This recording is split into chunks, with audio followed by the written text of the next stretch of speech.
I am utilizing the Bit Integrations plugin to establish a connection between these two platforms. Let's go to Bit Integration Dashboard. Create integration. Search and select Beaver Builder. Select a form. Next, search and select BuddyBoss.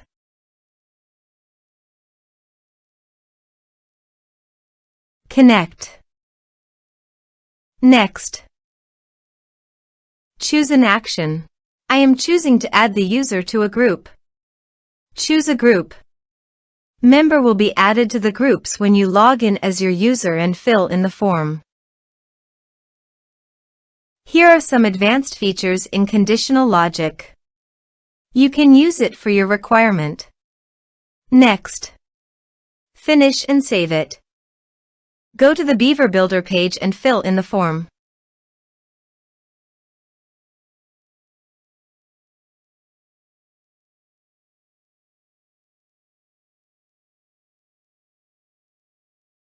Submit it.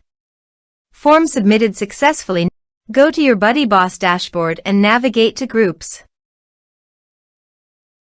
View.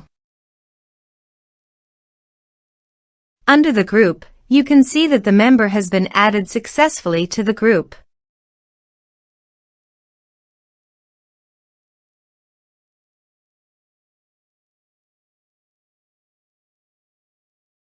Thanks for watching.